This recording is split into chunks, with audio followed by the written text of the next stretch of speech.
अब मेरे अपनी फैमिली के साथ उस लड़के को देखने गई थी और वो बहुत ज्यादा अच्छे से एक्ट कर रही थी।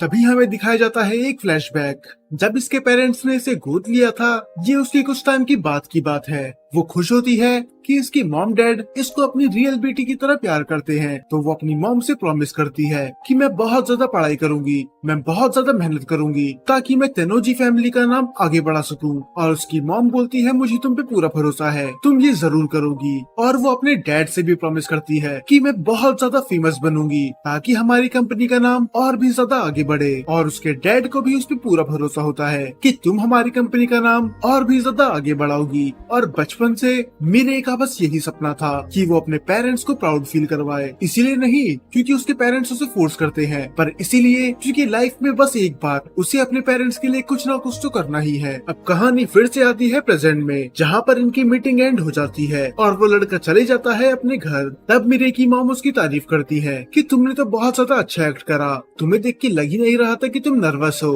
और उसके बाद उसकी मॉम उससे पूछती है सबसे जरूरी सवाल, आखिर तुम्हें वो लड़का लगा कैसा, क्या तुम उसे पसंद करती हो?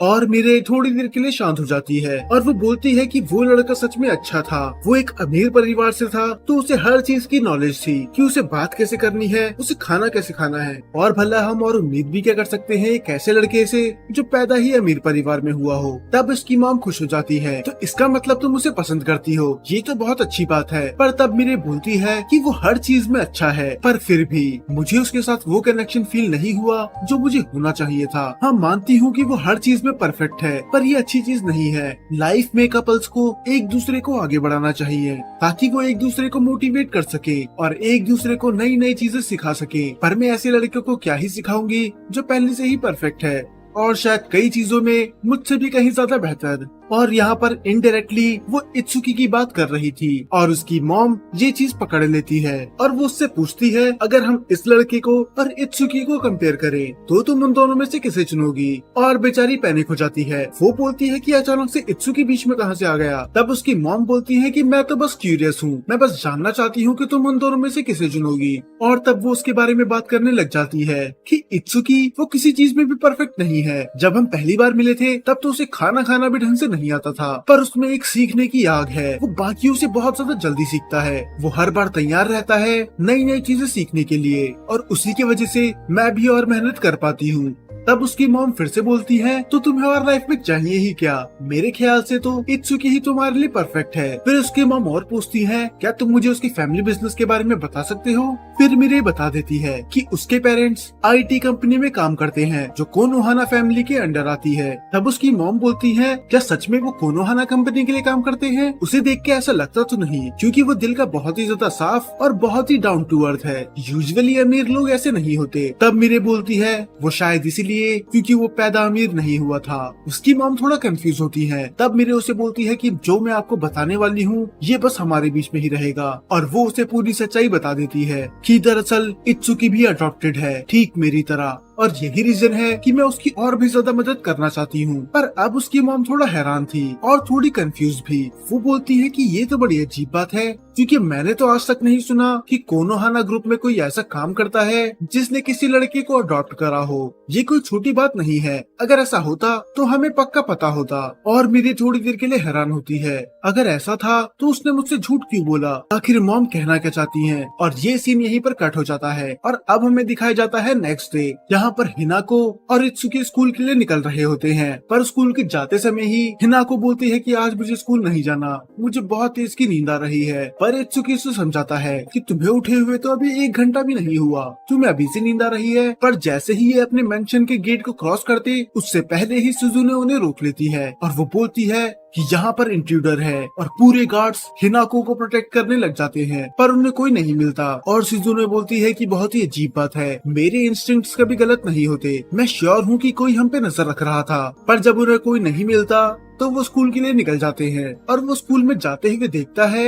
अपने लॉकर रूम में एक लेटर और वो ब्लश करने लग जाता है कि क्या किसी लड़की ने मेरे लिए लव लेटर छोड़ा है, जहाँ पर तो सभी अमीर बच्चे पढ़ते हैं, तो आखिर ऐसी कौन सी लड़की है जो मेरे प्यार में पड़ गई। तो वो लेटर लेके अकेले में पढ़ता है, पर वो लव लेटर नहीं था, वो था एक चैलेंज लेटर जिसपे किसी का नाम नहीं लिखा था। ये था एक केंडो चैलेंज। उस पे नाम ना होने के बावजूद भी वो समझ जाता है कि ये लेटर किसने लिखा है, क्योंकि वो राइटिंग को पहचान चुका था और उसका अंदाजा सही था। ये लिखा था मिरे ने, जो कि डोजो में उसका इंतजार कर रही थी पूरी यूनिफॉर्म पहन के। तब वो अंदर आते हुए बोलता है, क्या मैं तुमसे पूछ सकता हूँ कि ये क्या था, तुमने मुझे चैलेंज क्यों करा, क्या ये भी हमारी ट्रेनिंग का कोई हिस्सा है। तब वो उसे बोलती है कि ये सब बातें बाद में, पहले तुम मुझे बताओ क्या तुमने मुझसे झूठ बोला है। तब वो ऐसा एक्ट करता है कि जैसे उसे कुछ पता ही नहीं। वो बोलता है कि मुझे समझ में नहीं आ रहा कि तुम क्या बोल रही हो। और तब वो उसे दिखाती है एक फोटो जो कि होती है हिनाको के साथ। वो बोलती है कि ये क्या चीज है, तुमने कहा था कि तुम्हारे पेरेंट्स आईटी कंपनी में काम करते हैं और तुमने मुझसे ये भी कहा था कि तुम्हारी हिनाको से ज्यादा बातचीत नहीं है, तो तुम उसके घर में क्या कर रहे थे। मैंने आज तुम्हें उसके घर से बाहर निकलते हुए देखा। तो इसका मतलब जब शिजुने ने कहा था कि कोई उन पे नजर रख रहा है तो वो मिरे ही थी। तब मिरे बोलना कंटिन्यू करती है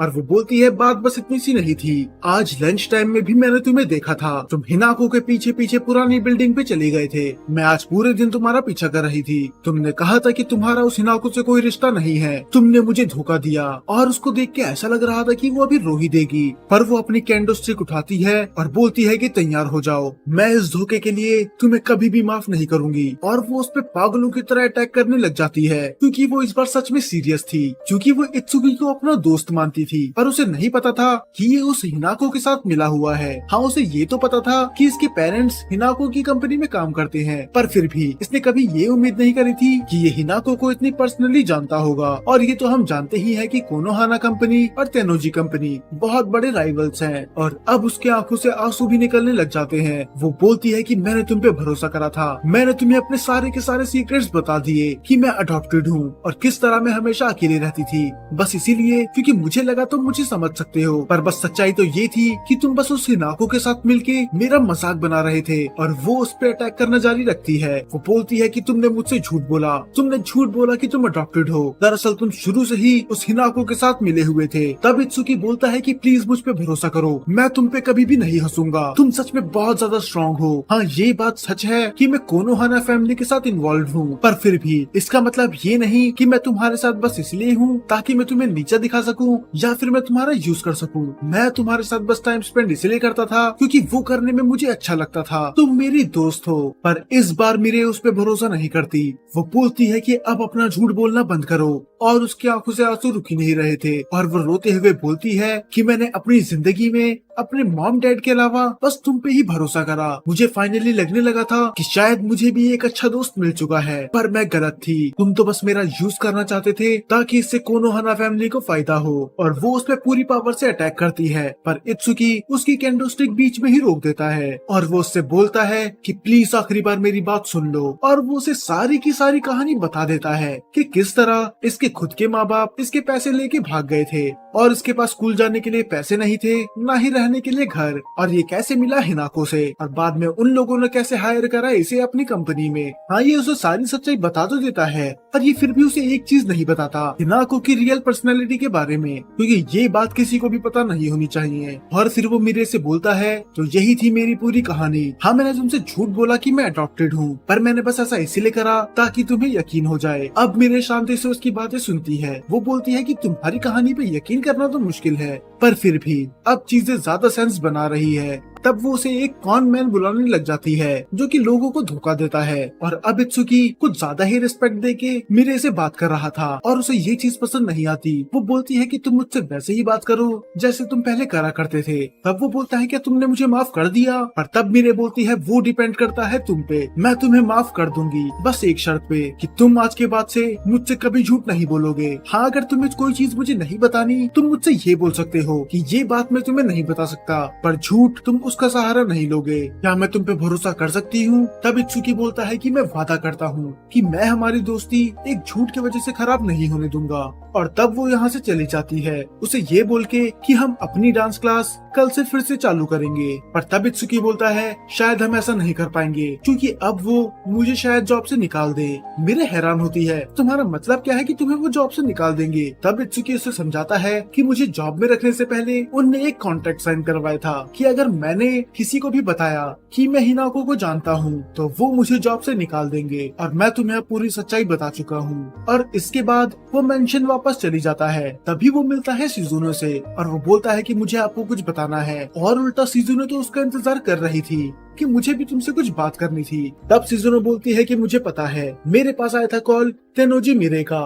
वो मुझसे कॉल पे भीख मांग रही थी कि मैं तुम्हें जॉब से नहीं निकालूं। उसने मुझे पूरी बात बता दी। और शिजुनो बोलती है कि मैं समझ सकती हूँ कि तुम्हें अपनी दोस्ती बचानी थी, और वो जो भी हुआ वो उसकी गलती की वजह से हुआ। और उसने वादा भी करा है कि वो अपना मुंह बिल्कुल नहीं खोलेगी, तो शायद इस डील में इतना फर्क ना पड़े। पर फिर भी मुझे हिनाको के डैड से बात करनी होगी। और ये सारी बातें हिनाको पीछे से सुन रही थी। वो बेचारी तो परेशान हो चुकी थी, उसे लग रहा था कि ये इसे फिर से जॉब से निकाल देंगे। तब वो हर बार की तरह अपनी लेजी और सैड वॉइस में पूछती है, क्या डैड सच में इसे निकाल देंगे? मैं नहीं चाहती कि ये इसे फिर से निकाल दे। पर शिजुनो बोलती है कि मुझे नहीं लगता कि वो इसे निकालेंगे। और तब बेचारी को चैन की सांस आती है और वो उसके पैर पे एक जोर की लात मारती है और वो बोलती है कि तुमने मुझे डरा ही दिया था, तुम हर बार ऐसी हरकतें क्यों करते हो? तुम्हें पता है ना कि इस बार अगर डैड ने तुम्हें निकाल दिया तो मैं फिर से अकेली हो जाऊंगी। पर खैर वो सब छोड़ो, तुम मुझे ये बताओ तुमने उसे सीक्रेट बताया क्यों? आखिर ऐसे क्या सिचुएशन हो गई थी? तब वो बोलता है कि मैं उससे झूठ नहीं बोलना चाहता था। वो हर बार मुझे अपने रियल दोस्त की तरह ट्रीट करती है। उसने अपने लाइफ के सारे सीक्रेट मुझे बता दिए, तो भला मैं उससे झूठ कैसे बोल सकता था? और ये सुन के हिनाको थोड़ी जेलस हो जाती है, क्योंकि वो बहुत टाइम से देख रही है ये 24 घंटे बस मिरे की बातें करते रहता है।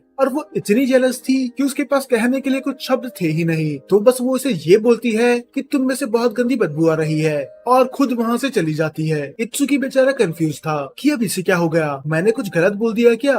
और अब पूरी प्रॉब्लम तो आ चुकी थी शिजुनो के ऊपर। वो बोलती है कि ये सब चीजें कैसे संभालेगी, क्योंकि अब वो धीरे धीरे समझने लगी थी कि हालात आगे कितने ज्यादा बिगड़ सकते हैं। तो फिर अगले दिन इत्सुकी जाता है मिरे के पास पढ़ने के लिए, और वो उसे अभी भी तमीज से बात कर रहा था। और वो बोलता है कि शिजुनो को कॉल करने के लिए शुक्रिया, अगर तुम नहीं होती तो वो मुझे जॉब से निकाल देते। तब मिरे बोलती है कि गलती उसमें मेरी ही थी, वो मैं ही थी जिसने तुम्हें फोर्स करा अपना सीक्रेट रिवील करने के लिए। पर एक बात थी जो उसे अभी भी खटक रही थी। दरअसल मैं तो उसे मिरे कह के बुला रहा था, पर जहाँ तक बात रही इत्सुकी की, वो इसको तेनोजी कह के बुलाता था, जो कि उसका लास्ट नेम है, और मिरे इसे कह के बुलाती थी तोमोनारी, जो कि इत्सुकी का लास्ट नेम है। तब मिरे बोलती है कि अब तो हम बहुत अच्छे दोस्त बन चुके हैं, तो तुम मुझे अभी भी तेनोजी कह के क्यों बुलाते हो? अब तो हमें अपना फर्स्ट नेम यूज कर लेना चाहिए। हाँ, पब्लिक में ऐसा करना थोड़ा ऑकवर्ड होगा, पर हम जब अकेले हो तब तो हम अपना फर्स्ट नेम यूज कर सकते हैं ना। और स्टार्ट करती है मिरे ही, वो उसे रेफर करती है एज इत्सुकी सान। तो इत्सुकी भी डिसाइड कर लेता है कि ठीक है, आज से मैं तुम्हारा फर्स्ट नेम यूज करूंगा, और वो उसे बुलाता है मिरे। और उसके मुंह से अपना नाम सुन के वो तो टमाटर की तरह लाल हो चुकी थी। और ये लगभग मैं अपनी सभी वीडियो में पहले ही एक्सप्लेन कर चुका हूँ कि फर्स्ट नेम यूज करने के बाद कैरेक्टर ब्लश करने क्यों लग जाते हैं। ऐसा बस इसीलिए क्योंकि जापान में फर्स्ट नेम बस वही यूज करते हैं जो बहुत ही ज्यादा क्लोज हो। तो बेचारी तो ढंग से बोल भी नहीं पा रही होती। तब वो बात चेंज करने के लिए बोलती है कि मैं आज भी पूरे दिन तुम पे नजर रख रही थी कि किस तरह तुम हिनाको की केयर करते हो। तुम हर 5 मिनट बाद उसकी तरफ देखते हो, कहीं उसे किसी चीज की जरूरत न पड़ जाए। वो सच में बहुत लकी है कि उसे भी एक ऐसा दोस्त मिला है जो उसकी इतनी परवाह करता है। अगर सच बताऊं तो मैं उससे थोड़ी सी जेलस हूँ। फिर वो बोलती है कि उस दिन तुमने मुझे ये बात नहीं बताई थी कि तुम उस ओल्ड बिल्डिंग में करने क्या गए थे। कहीं तुम्हारे और हिनाको के बीच में कुछ चल तो नहीं रहा? क्योंकि भला कोई ओल्ड बिल्डिंग में क्यों ही जाएगा? मुझे शक है कि तुम उधर कपल वाली हरकतें करते होगे। तब वो समझाता है कि ऐसा कुछ नहीं है, हम दोनों बस साथ में लंच करते हैं ताकि हम किसी की नजरों में ना आ जाए। और तब उसे याद आता है कि अगर देखा जाए मेरे पूरी तरह से गलत नहीं है, क्योंकि वो वहाँ पर एक दूसरे को खाना खिलाते हैं और कई बार तो वो उसकी लैब पे बैठ के सो भी जाती है, जो कि पूरी तरह से कपल वाली हरकतें हैं। अब ये मीरे से झूठ तो नहीं बोल सकता था क्योंकि इसने वादा करा था। तब ये बोल देता है कि माफ करना, मैं इसके बारे में तुम्हें नहीं बता सकता। तब वो उसे फोर्स नहीं करती जानने के लिए, पर वो अपने आप को तसल्ली देने के लिए बोलती है चलो कोई बात नहीं, वैसे भी वो तुम्हारी पक्की दोस्त नहीं है, तुम उसके साथ बस इसलिए हो क्योंकि तुम उसके एम्प्लॉय हो और इसने वादा करा था कि ये झूठ नहीं बोलेगा। तो वो बोलता है कि हमारा रिश्ता इससे थोड़ा ज्यादा है और वो गुस्सा हो जाती है कि आखिर तुम्हारा कहने का मतलब क्या है, तुम दोनों भला कितने क्लोज हो। तब वो बोलता है हाँ मैं उसका एम्प्लॉय हूँ, पर हम घंटों तक बातें करते हैं। पर मीरे बोलती है इसमें तो कोई प्रॉब्लम नहीं है क्योंकि तुम बातें तो मेरे साथ भी करते हो, तो अभी ये दोनों इक्वल लेवल पे हैं। फिर वो बताता है कि दरअसल मैं उसके साथ खाना भी खाता हूँ उसके टेबल पे बैठ के। तब वो जेलस तो होती है, पर वो बोलती है चलो ये भी मैंने जाने दिया क्योंकि खाना तो तुमने मेरे साथ भी खा रखा है। पर बाद में वो बोलता है कि दरअसल कभी कभार मैं उसका सर भी पेट करता हूँ। और अब वो भड़क जाती है कि भला तुम ये कैसी जॉब कर रहे हो, आखिर कौन सा एम्प्लॉय अपने मालिक का सर सहलाता है, ये बिल्कुल भी फेयर नहीं है। तुमने आज तक मुझे तो हेड पेट नहीं दिया तो उसे क्यों मिल रहा है। पर वो उसे बोलता है कि इस चीज के पीछे भी रीजन है। तब मीरे फिर से बोलती है चलो ठीक है, मैं तुम्हें ज्यादा फोर्स नहीं करूंगी वो चीज बताने के लिए, पर अगर तुमने उसको हेड पेट दिया है तो मुझे भी हेड पेट चाहिए। मैं किसी चीज में भी उससे पीछे नहीं रहना चाहती। तो वो बिना किसी क्वेश्चन के सच में उसका हेड पेट कर देता है और वो फिर से ब्लश करने लग जाती है और उसे सजा देने के लिए वो उसे बहुत ज्यादा होमवर्क दे देती है करने के लिए। ये सारे के सारे टेस्ट पेपर उसे एक दिन में सॉल्व करने होंगे। शायद एक दिन मैंने कुछ ज्यादा बोल दिया क्योंकि इसे हर एक पेपर 5 मिनट में सॉल्व करना होगा, जो कि नियरली इम्पॉसिबल था क्योंकि वो सवाल बहुत ज्यादा मुश्किल थे। पर मेरे बोलती है कि अगर तुम्हें टॉप 50 में आना है तो तुम्हें इतना तो करना ही होगा और ऐसे ही तुम अपने गोल को रीच कर पाओगे। और पढ़ने के बाद इसके बाद ये जाते हैं डांस क्लास में, जहाँ पर भी इत्सुकी अच्छा ही कर रहा था। अब वो मेरे के साथ इतना बिजी रहता था कि वो अपने दूसरे दोस्तों से मिल ही नहीं पाता था। उसका पूरा दिन बस उसी के साथ जाता है। पर उसके दोस्त भी बोलते हैं कि हमें देख के अच्छा लग रहा है कि तुम बहुत ज्यादा मेहनत कर रहे हो, पर बीच बीच में तुम्हें ब्रेक भी लेना चाहिए वरना ऐसे तो तुम पागल हो जाओगे। और तब वो सोचने लग जाता है मिरे के बारे में कि अगर देखा जाए तो मिरे भी कितनी मेहनत कर रही है, पहले से भी ज्यादा पढ़ रही है और मेरी वजह से उसे और ज्यादा मेहनत करनी पड़ती है, चाहे वो अकेले में रेस्ट करती भी है या फिर नहीं। तो जब अगले दिन वो फिर से उसके पास जाता है वो नोटिस करता है कि ये फिर से खोई खोई लग रही है। क्या ये इसके पढ़ाई के स्ट्रेस की वजह से हुआ है या फिर कोई और रीजन है। फिर बाद में मेरे उसे बताती है कि आज से हमारी डांस क्लास नहीं होगी क्योंकि हमारे एग्जाम आने वाले हैं, तो हमें सारा फोकस अपनी पढ़ाई पे लगाना होगा। और वैसे भी मुझे नहीं लगता कि तुम्हें इतनी प्रैक्टिस की अब जरूरत है क्योंकि तुम बाकी लोगों से ज्यादा जल्दी सीखते हो, चाहे वो पढ़ाई की बात हो या फिर डांस की। और मुझे ऐसे लोग पसंद आते हैं जो बहुत ज्यादा मेहनत करते हैं। अब इनडायरेक्टली ही सही इसने एडमिट कर लिया था कि वो उसको पसंद करती है, पर वो अपने आप को डिफेंड करने लग जाती है कि मेरा मतलब वैसा नहीं था, मैं बस तुम्हारी रिस्पेक्ट करती हूँ तुम्हारे हार्ड वर्क के लिए। तब वो उससे पूछता है कि तुम कुछ दिनों से फिर से खोई खोई लग रही हो, क्या कुछ बात हुई है। फिर वो उसे सच्चाई बता देती है कि दरअसल जो मेरा फियांसे है वो यहाँ से बहुत दूर रहता है, तो अगर एक बार हमारी एंगेजमेंट हो गई तो शायद मुझे ये स्कूल छोड़ के जाना होगा ताकि मैं उसके क्लोज रह सकूं, उसके साथ टाइम स्पेंड कर सकूं। पर इत्सुकी बोलता है कि तुम ऐसा नहीं कर सकती, एक ऐसे लड़के के लिए स्कूल छोड़ना जिसे तुम अच्छे से जानती तक नहीं हो। फिर वो बोलती है कि मुझे फर्क नहीं पड़ता, अगर मैं उससे शादी करूंगी तो उससे मेरी डैड की कंपनी को फायदा होगा और उस लड़के की कंपनी को भी, तो मेरा ऐसा करना जरूरी है। और यही रीजन है कि मैं पहले से भी ज्यादा मेहनत कर रही हूँ क्योंकि मेरे पास आखिरी चांस है उस हिनाको को हराने का। मैं चाहती हूँ कि इस बार के एग्जाम में मैं फर्स्ट आऊँ और सच में ये तो मैं भी चाहता हूँ कि एक बार मेरे उसे हरा दे। ऐसा नहीं है कि मैं हिनाको से हेट करता हूँ या फिर वो मुझे पसंद नहीं है, पर फिर भी मेरे सच में डिजर्व करती है एक बार जीतना क्योंकि वो सच में बहुत ज्यादा मेहनत कर रही है। और इत्सुकी अपनी ही सोच में पड़ जाता है। वो सोचता है कि मेरे सच में कितनी अलग है। अगर हम बात करें नारिका की या फिर हिनाको की, वो दोनों भी अपना बेस्ट देती हैं, पर वो मदद मांगने से कभी पीछे नहीं हटती। पर मेरे इसने सारा बोझ अपने कंधों पे उठा लिया है और ये दूसरों से मदद मांगकर उन्हें परेशान भी नहीं करना चाहती, पर उसका दोस्त होने के नाते ये ऐसा नहीं होने दे सकता, उसको इसकी मदद करनी ही होगी। तब वो उससे एक सवाल पूछता है, क्या तुम उस लड़के को पसंद करती हो, क्या तुम उससे शादी करना भी चाहती हो या फिर नहीं, मुझे सच सच बताओ। तुमने कहा था कि हम कोई भी सीक्रेट नहीं रखेंगे या फिर एक दूसरे से झूठ नहीं बोलेंगे। और ये तो हम सभी जानते हैं कि मेरे ये शादी करना नहीं चाहती, पर वो एक स्माइल करती है कि हाँ मैंने कहा था कि हम एक दूसरे से झूठ नहीं बोलेंगे, पर माफ करना, इसका जवाब मैं तुम्हें नहीं दे सकती। और वो उसे फोर्स नहीं करता। और जब वो घर जाता है तो वो सोचने लग जाता है मीरे के बारे में, क्या सच में वो उसे छोड़ के चली जाएगी? अगर ऐसा हुआ तो इत्सुकी को सच में बहुत ज्यादा बुरा लगेगा। और दूसरे रूम में हमें दिखाया जाता है कि हिना को चांद की तरफ देख रही होती है और वो बहुत ज्यादा उदास लग रही थी, शायद इसीलिए क्योंकि इत्सुकी और उसके बीच की दूरियां बढ़ती जा रही हैं और धीरे धीरे ही सही मीरे ने इत्सुकी को उससे छीन लिया। अब अगले दिन इत्सुकी फिर से जाता है उसके साथ पढ़ने के लिए, पर इस बार उसका पढ़ाई पे ध्यान नहीं था क्योंकि उसे पता था कि जल्दी ही मीरे उसे छोड़ के चली जाएगी। तब वो उससे बोलता है कल तो हमारी स्कूल की छुट्टी है ना, तो कैसा रहेगा कि कल का दिन तुम मेरे साथ बिताओ, पढ़ने के लिए नहीं बल्कि घूमने के लिए। मुझे पता है कि तुम अडॉप्टेड हो, पर तुम्हारे मॉम डैड ने तुम्हें बचपन में ही गोद ले लिया था, तो तुम्हें नहीं पता कि नॉर्मल लोग जिंदगी कैसे जीते हैं। तो मेरे ख्याल से कल मुझे तुम्हें पूरा शहर घुमाना चाहिए और मैं तुम्हें दिखाऊंगा कि नॉर्मल लोग कैसे टाइम स्पेंड करते हैं। तब मीरे बोलती है हाँ वैसे मैंने इसके बारे में बहुत बार सोचा तो है, पर तुम्हें पता है ना कि मैं ऐसा नहीं कर सकती, मुझे अपनी पढ़ाई पे फोकस करना होगा, क्योंकि अगर मैंने इस बार हिनाको को नहीं हराया तो मैं उसे अपनी पूरी जिंदगी में नहीं हरा पाऊंगी, ये मेरा आखिरी मौका है। तब इत्सुकी बोलता है अगर तुम अपने आप पे इतना प्रेशर दोगी तो तुम अपना 100% नहीं दे पाओगी, तो मेरे ख्याल से कल हमें बाहर घूमने जाना चाहिए, बस मैं और तुम। फिर वो एक स्माइल करके बोलती है ठीक है मैं कल तुम्हारे साथ चलूंगी। और इसी के साथ ये एपिसोड यहाँ पर खत्म हो जाता है। अगर आपको वीडियो थोड़ी भी पसंद आई हो तो लाइक करना मत भूलना, और जहाँ तक बात रही अगले एपिसोड की तो वो आपको अगले संडे देखने के लिए मिल जाएगा। और हाँ एक और चीज, मैंने अपने सेकंड चैनल पर love unseen beneath the clear night sky के एपिसोड 1 से लेकर एपिसोड 7 तक एक ही पार्ट में अपलोड कर दिए हैं, तो आप वो भी चैनल पे जाके देख सकते हैं, और अगर हो सके तो उसे भी पूरा देख लेना।